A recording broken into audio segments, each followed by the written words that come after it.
In the world of politics this Thursday, a lot going on, and the midterms now just less than 2 weeks away. Caroline Heldman, professor of critical theory and social justice at Occidental College, here as she always is on Thursday to break it all down. And boy, do we need perspective. Good morning, Caroline. Good morning, Giselle. Wonderful to see you. Always. Well, let's start with these midterms, just 12 days away, down to the final stretch.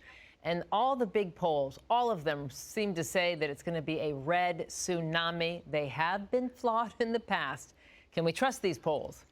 Well, this is one of the least predictable elections, mostly because of the overturn of Roe v. Wade. And I think what a lot of polls don't pick up, and a lot of pollsters are acknowledging this, is the intensity of that. Although, as you note, Republicans are favored to win the House of Representatives. It's still anyone's question in the Senate. We're definitely seeing in the generic ballots more support for Republicans as we head into these final days of the midterm elections. And that's most likely because the number one issue that people are concerned about is inflation. Do you see a October surprise coming up? Well, I think we saw one yesterday in the Herschel Walker race, in the sense that another woman has come forward and said that he pressured her for an abortion. I wouldn't be surprised if more revelations came out. They probably sat on that. I don't know for sure, but this is how elections work, right? And that's a crucial race in the balance for the Senate, the partisan balance for the Senate. You have Warnock and Herschel Walker in Georgia, and you have another very contentious race in Pennsylvania with Dr. Oz and John Fetterman. Those two races and a handful of others could really determine the balance of power at the federal level. Let me ask you about that debate we saw for that Senate race in Pennsylvania. In some ways, it was very painful to watch as Democrat John Fetterman struggled to speak because of the recovery from his stroke. Yet, he raised over $1 million after that debate, while Republicans pointed out he's medically unfit for office. What took place there? Could he still win, even though he had a kind of mixed showing? I think that it harms him when it comes to the late-breaking undecided voters. With that said, I have a very different take on this. I was witnessing what I think is explicit ableism in the sense that John Fetterman has had a stroke. Let's have a national conversation about this. It takes a while to regain your ability to communicate, but it is obvious that he had command of the issues.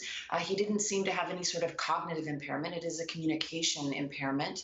And at the end of the day, I wish it would have launched a national conversation about ableism and what we want in our political leaders. I would love to see more leaders with disabilities. But again, I think this will negatively affect him with late-breaking voters. Right.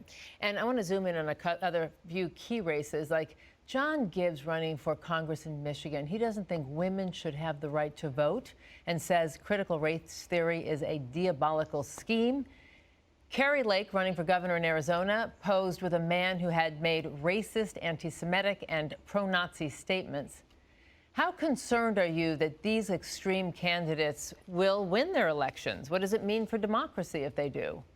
Well, just to bring a stat in here, a majority of Republicans running in this race believe the big lie, which is a very extreme position, one that undercuts democracy in fundamental ways, mostly targeting popular sovereignty or this idea, that our government only has legitimacy if we believe it does. And so candidates like Kerry Lake are particularly a threat to democracy, I would argue, mostly because she's likely to win. She's ahead in the polls, and she has been coy about whether or not she will accept free and fair elections. Gibbs, on the other hand, does not appear to be poised to win, probably because he has to rely on so many of those women who he doesn't think should be voting. Right. Okay, there are as many as 10 congressional seats in play here in California, as you well know, because of redistricting. More than $1 billion, with a B, dollars has been spent on these races right here in our home state. The Republicans need to flip just 5 seats to control the House. With less than 2 weeks out, what's your prediction? Haha, on the spot.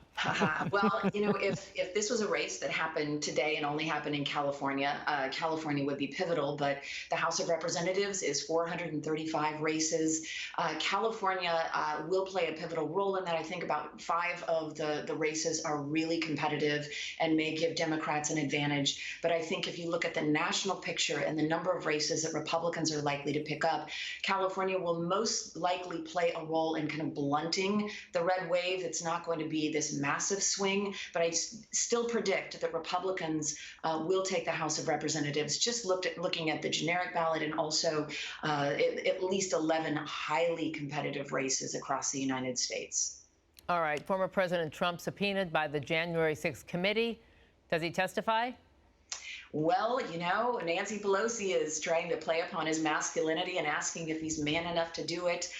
If he refuses to testify, and if I was on his team, I would say absolutely not. Do not sit in front of that committee. Do not sit in front of the American people and talk about what your role was on that day, given the evidence they have conjured. But at the end of the day, it's really up to the Department of Justice, whether or not they will require Trump to testify or do what they did with Steve Bannon and put him through a trial. You know, there's a new poll that shows if an election between Donald Trump and Joe Biden were held today, Donald Trump would win by 7 points. What do you make of that?